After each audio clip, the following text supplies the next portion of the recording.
Greetings folks and welcome to the Electromaker podcast. This is the audio version of a YouTube video show I do for Electromaker each week on their YouTube channel. And this week's show has a wonderful mixture of things from all sides of the maker and embedded spectrum. We'll be talking about the Arduino Plug and Make kit, which is their version of a solderless kit that you can put everything together. It is reminiscent of the Grove beginner kit if you're familiar with that, or the Sparkfun micromod system, or the way Adafruit have been working with Stemma QT for some time. Indeed, it uses the Sparkfun quick connectors to attach modulinos, which are wonderful names for little I2C module boards, to an Arduino Uno R4 Wi-Fi, and it even comes with a nice pegboard to attach it all to with standoffs. And of course, what with it being Arduino, it has wonderful education resources with it as well. However, at the other end of the scale is an FPGA mixing console from Chris Nerding that is just wonderful. There's two 20 to half an hour videos he put out about it that don't just go through how you can hack audio gear using an FPGA, in this case actually another Arduino board, the Visor 4000, but how he hacks a Behringer audio to digital converter to read the proprietary audio data code that is being sent out of it, and then implements an EQ and a filter and a mastering chain on it, but creates the GUI in OS2, the ancient but much loved programming language from the early 90s for IBM computers, and even has to take a dive through retro computing history just to transfer the files onto it. It's by far one of my favorite projects I've seen in quite a while. We'll also be looking at a very inventive look at the power profiling kit from Nordic Semiconductor, how you can make a completely automated power profiling kit using a small single board computer, in this case the Unihiker, which is a tiny Linux SBC with a touchscreen on it, which is about the size of a credit card.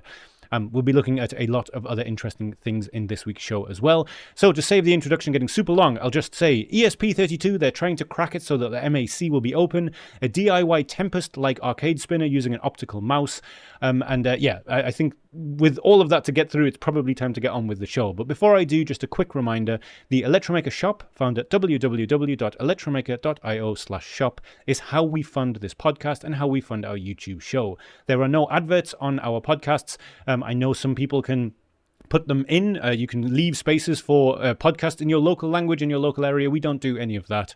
We just have a shop to support us. So if you would take a look, that will help us greatly. But anyway, with all of that said, let's get on with the show.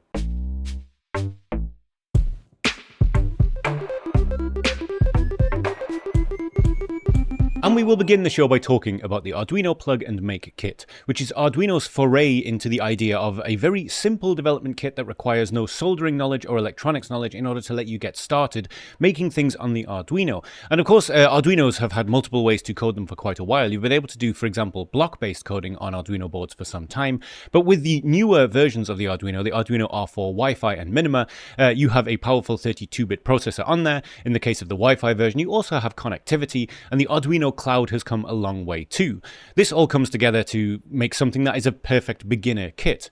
And of course, as I mentioned in the introduction, this is by no means a new concept. Sparkfun have had the micromod system out for a very long time, and Adafruit and their mixture of Featherwings and Stemma QT attachments have allowed you to do pretty much entire prototype builds without having to know anything to do with soldering. It might just be a small touch, but the pegboard that they have is such a nice idea because you can fix your modules onto it, fix the Arduino onto it, and as the promo video that we'll watch in a minute shows, that means you can actually just hang this thing up on the wall. You could technically put together a full home automation setup with something just like this. It is just a Wi-Fi enabled board after all, with a few input switches and outputs, but I think the focus is definitely on novices and beginners, and that is a good thing. So, as I mentioned in the introduction, this is an Arduino kit, and it comes with an Arduino R4 Wi-Fi. However, the kits that come with it, they're connected to it via quick connectors, which is the name Sparkfun used for their solderless connections. But just a quick reminder, this will also be compatible with most Adafruit modules because Quick and Stemma, or at least Stemma QT, are completely cross-compatible, and I know that Grove modules are able to be compatible as well. In some cases, you may need some kind of go-between converter connectors, but yes, the beauty of this is that many companies are landing on a similar idea of how to get either prototyping working for professionals very quickly, or the lowest barrier of entry for people wanting to get into embedded electronics and programming. Maybe now would be a good time to jump over to the Arduino documentation about it so we can look at exactly what you get with it. And the other thing that makes this kit particularly special, which is that there's already course materials ready for this. On release, you could get this kit and have hours of material to follow on the Arduino website, provided you have an account. So inside the box, you get the Arduino Uno R4 Wi-Fi and the pegboard, a USB-C connector, and all of the wires and little standoffs you need to use the pegboard and connect things together. The modules are rather wonderfully called modulinos, which I think is a fantastic name for them, but they are very much in the same spirit of the other modules I've talked about in the introduction. These are I2C modules that can be daisy-chained via cable, so you have the one quick connector on the Arduino Uno R4 Wi-Fi, and you can chain the boards out from there, and then of course arrange them in a pattern on your pegboard to use them in whatever situation you wish. And the modulinos you get cover quite a wide range of potential use cases. The modulino knob, I think, is more of a rotary encoder than just a potentiometer, just by looking at the pins on the module. There is also a pixel one, which has 8 LEDs on it. And of course, you have the pixel matrix on the Arduino R4 Wi-Fi as well. So you have a huge amount of potential output for lights and feedback for yourself.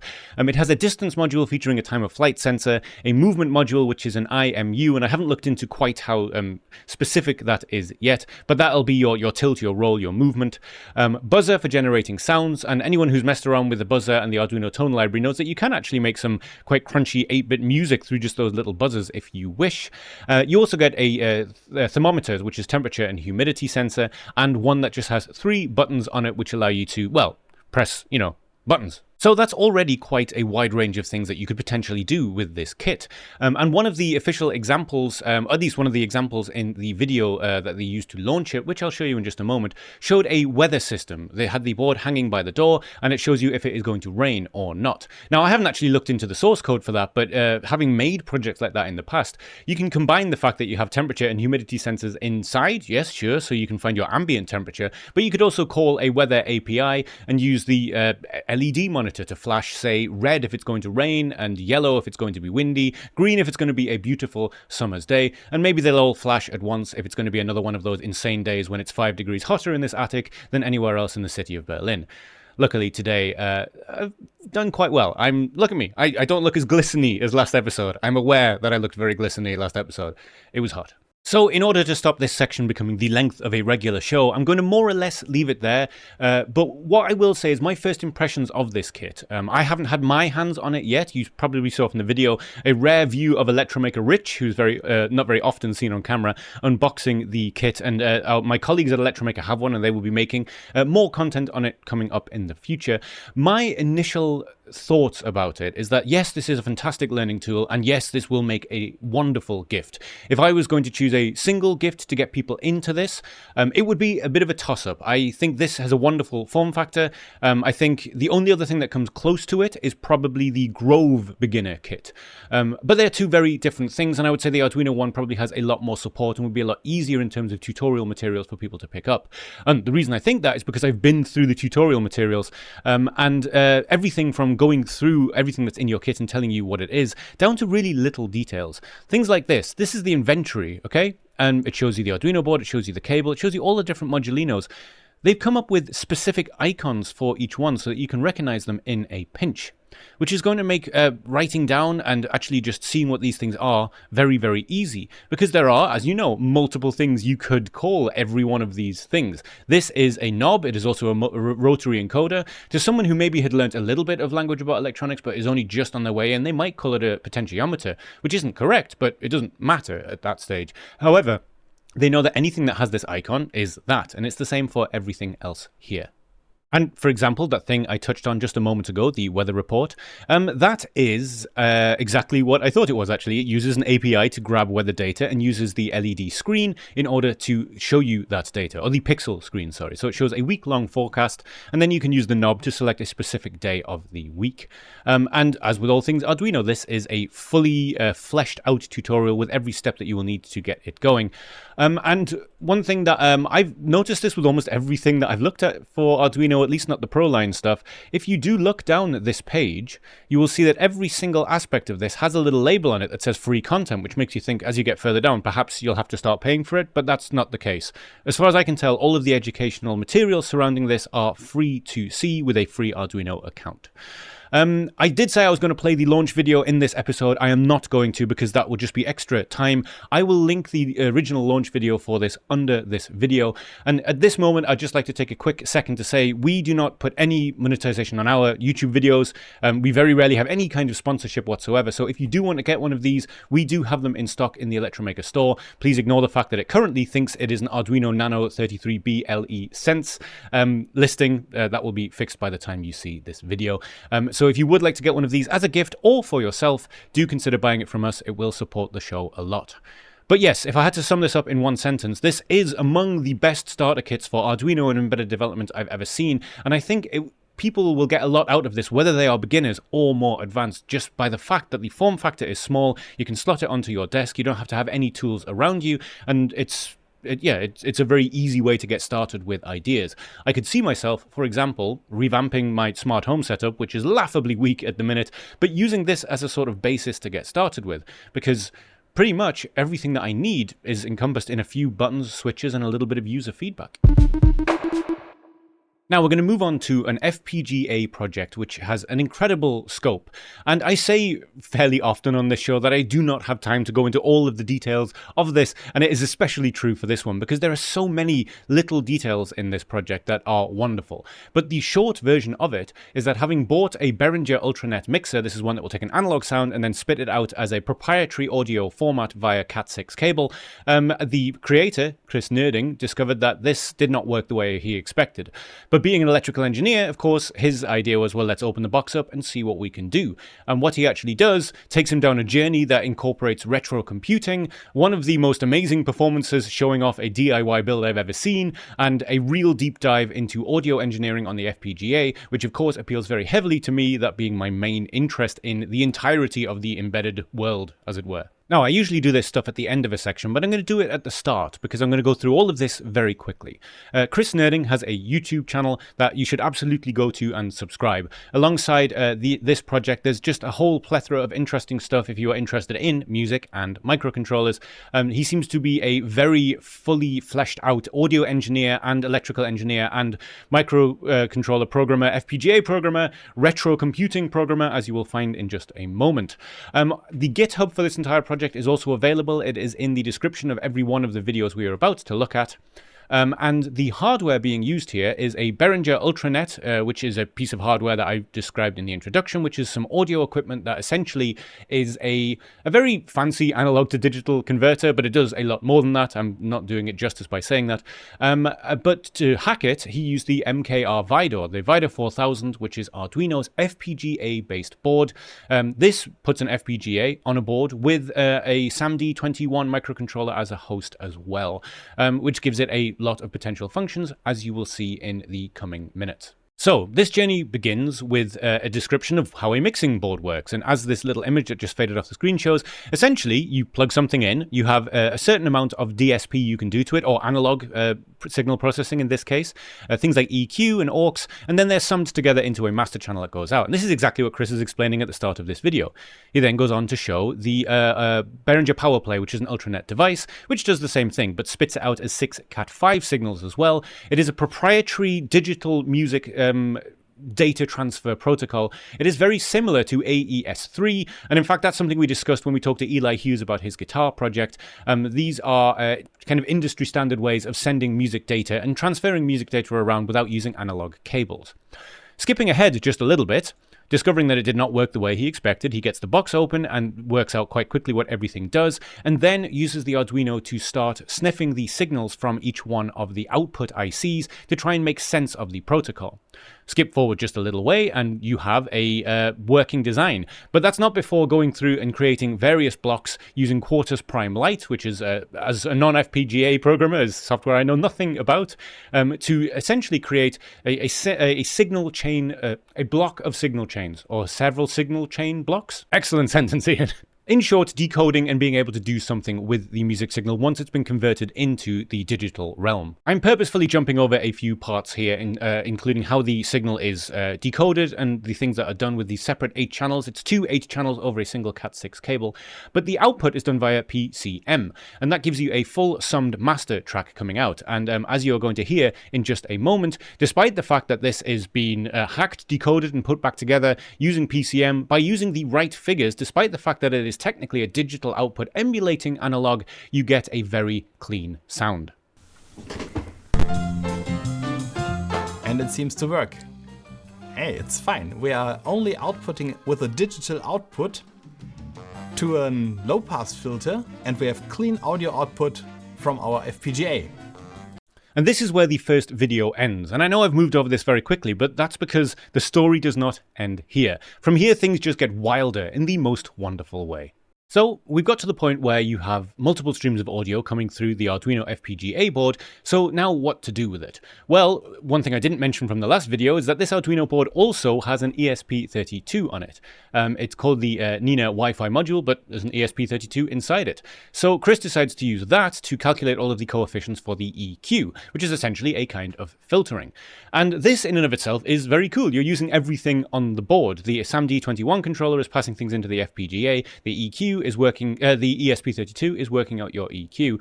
But this is where things take a turn for the quite wonderful. Because Chris, as a fan of retro computing, decides what if you could have the interface in OS2, an ancient but much loved operating system from way back in the day running on old Microsoft IBM computers. So I'm going to speed things up even more now because I'm trying to condense 2 very dense 20-minute videos into a couple of minutes on this show, and it's just not going to work. But in short, in order to make an app in OS2, and the idea here is to have the finished output being able to do some EQing and compression, things that you find in a lot of modern mixing desks. But if you want to do that in OS2, then you need to be able to transfer files to and from the system. And as Chris mentions in the video, back in 1994, there were no USB thumb drives or CD drives, but there were zip disks. The issue with that being, if you would like to use a zip disk on a modern computer, you're going to have a hard time unless you specifically have a converter that will allow you to do it. Which brings us to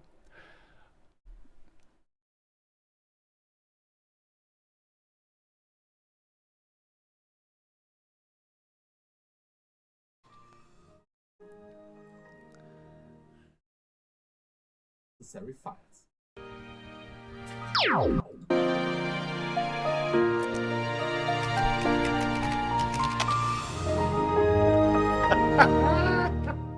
How many sounds do you have that are burnt into your mind like that? So yes, back into Windows XP, and this is a way that you can actually transfer files, because back then there was still the crossover between things like zip disks and things like CDs and USB thumb drives, and so this is what is being used to transfer some of the data over. So, having finally found a way to install the app that he created in OS2, and again, there's lots of detail as to how this was done in the main video that I suggest you go and watch, he ends up with this wonderful retro-looking system that is on a retro computer, but that is doing very modern things with the audio. Compression isn't new, EQ isn't new, levels aren't new, but doing all of this in the digital realm is not really something that you could do back in the time that OS2 was being used on computers, at least not in this quality. And there is a lot more to be said and seen here. I highly recommend you want to go and watch the video. But there's one last thing, which is I cannot think of any better demonstration of a project than what happens at the end of this video. If you ever played DuckTales as a child, the end of this video will be wonderfully nostalgic for you, made even more impressive by the fact that Chris plays every instrument.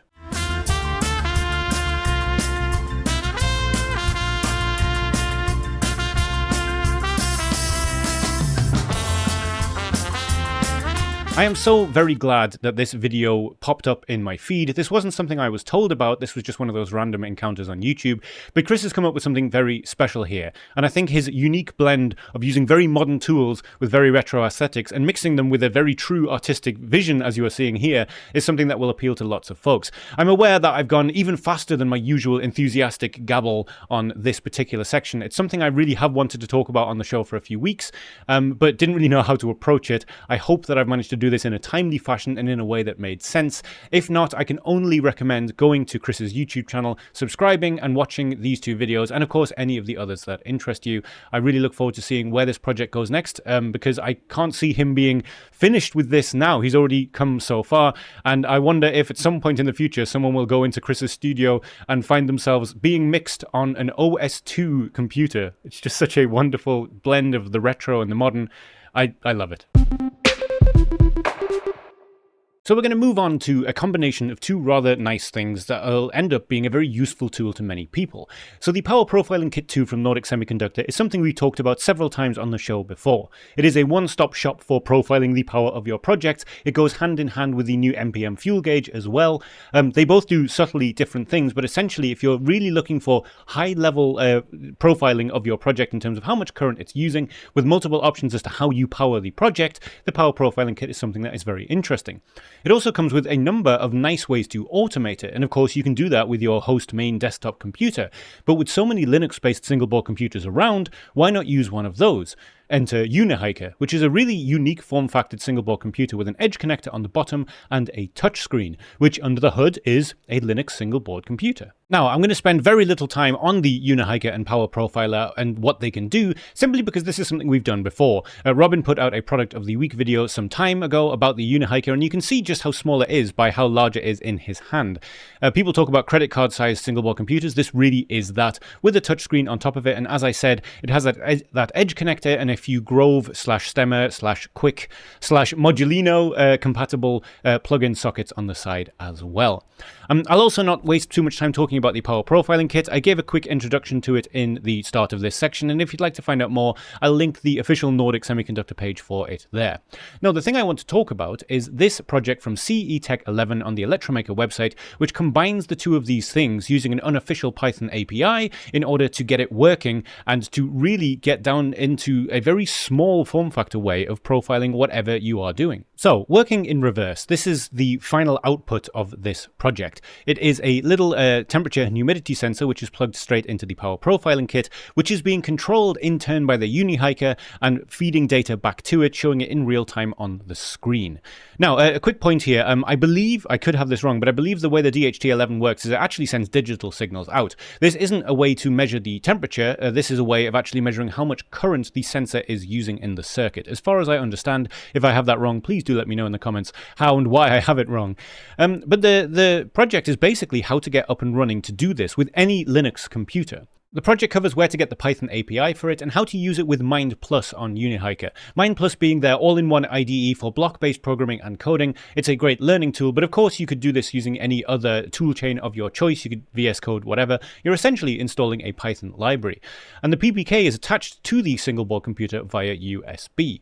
So this is a simple example to get you started, which, as it says, sets the PPK2 to source meter mode, starts measuring, and prints out the average current consumption over several samples that it takes. And this other example turns on the PPK in device under test mode, and then gives every 100 samples back to the Unihiker to display on the screen, which is where we started from just a moment ago.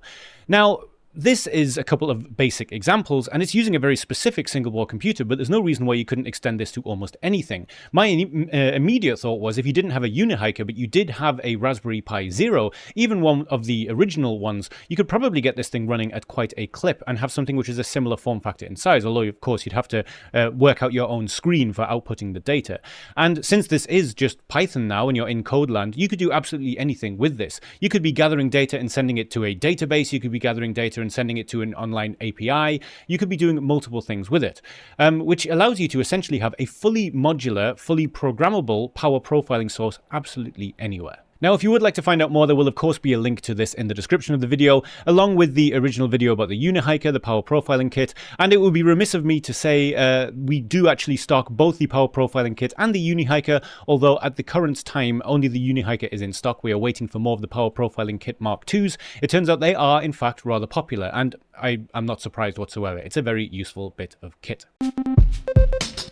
Now, once upon a time when arcades were the place you went to play computer games, there were various different types of game you could play, yes, but there were also various different ways you could play a game. Of course, we're very used to the stick and buttons of Street Fighter and steering wheels for racing games, but a more forgotten controller was the spinner, which is essentially a little bit like a large rotary encoder that allows you to turn back and forth, and what you're seeing on the screen right now is a recreation of one of those using an optical mouse to track the position of the spinner.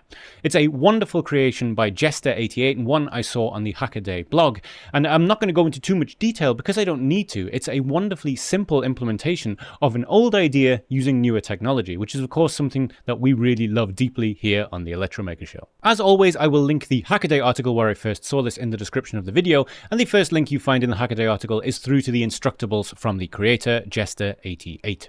Now, one of the amazing things about this project is because of the nature of the parts used, there's no microcontroller. This is in fact very simple. The optical mouse is doing all of the work here. The real beauty is in the build itself.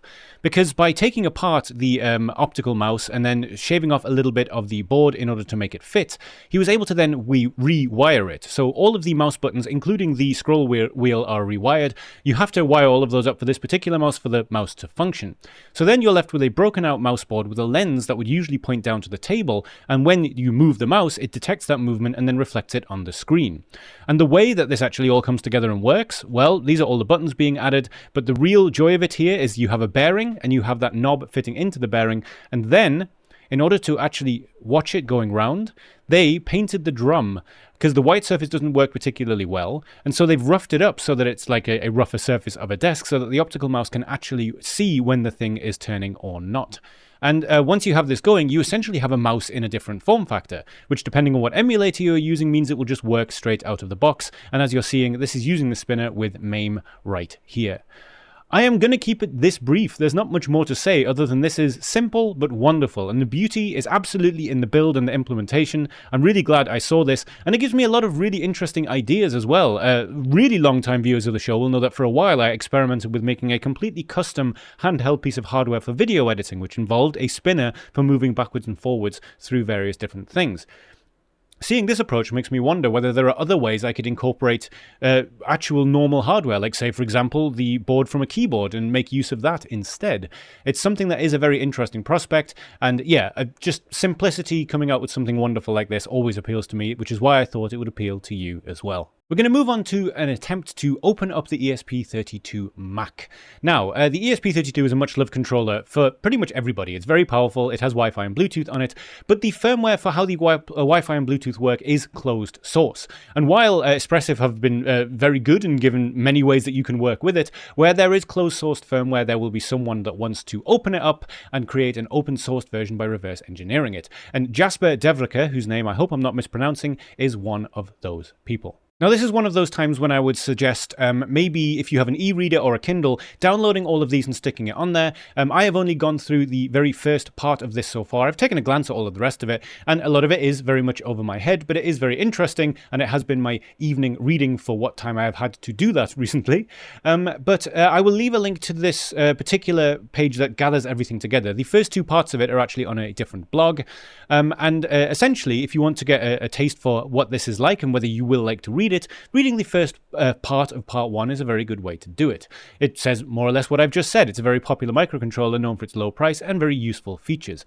It does have a closed source Wi-Fi implementation, however, and there are several disadvantages. A, being dependent on the vendor, so if you have an unusual use case, for example, you're going to be out of luck. You can't spool that up yourself. It's very difficult to audit the security of a closed source implementation because you just have to basically guess with what comes out of it, and you don't really know what's going on inside. And finally, an open source implementation would make research into low power Wi-Fi much more easy. You don't have to actually buy into any kind of system. Open source is, well, open. The rest of this first blog post goes through the goals of the project and previous work done by other people, the tools that are going to be used, and it ends up with being able to, pretty much from scratch, send some packets of information. And that's where this one ends. But there is a whole bunch more in this series, including one of the talks at the Gulasch Programmernacht 2022. Speaking two languages is weird, all right? At the 22nd Gulasch Programmieren Act, which is something I hadn't heard of before, but you can find the slides to that talk there, which might also be another really nice way of getting introduced to this project. But I know that many people are very supportive of these open source projects. They really like the idea of it being opened up. This is one of the few times when I'd reach out to our audience and say, if any of you out there are really hardcore networking engineers who have worked with hardware a lot, who may want to, be a part of contributing to this project, take a look at it. The blog post here will give you everything else you need to get started. And there is also a link to a matrix room for the subject as well. And it's so much above my head at this stage that I'm reading this purely for entertainment. But I can imagine, especially those who are deep in these technical details already, seeing someone step through a black box system and try and reverse engineering it will be something very satisfying for you. And so far, this project has been ongoing for quite a while, and I am very much looking forward to seeing where it goes next. That was our show for this week. Thank you so much for joining me. I hope that the whistle-stop tour nature of this show was okay for some of you. I know that sometimes the pacing is a little fast, and this is largely down to the fact that I have been a fast talker for my entire life. I am trying very hard to rectify it, but it's a habit, and habits are hard to break. But also, there was just such a plethora of incredibly interesting things that I wanted to talk about in this week's show, some of which have been on my list for a while, and I really just wanted to share them with you. If there are any you particularly liked, please do let me know. You can contact me via email at ian@electromaker.io, or you can join our Discord server, and you will find a link to that, including everything that has been in the show in the show notes for this episode. Thank you very much for your continued support. Thank you to anyone that buys anything from the Electromaker shop, and thank you for listening.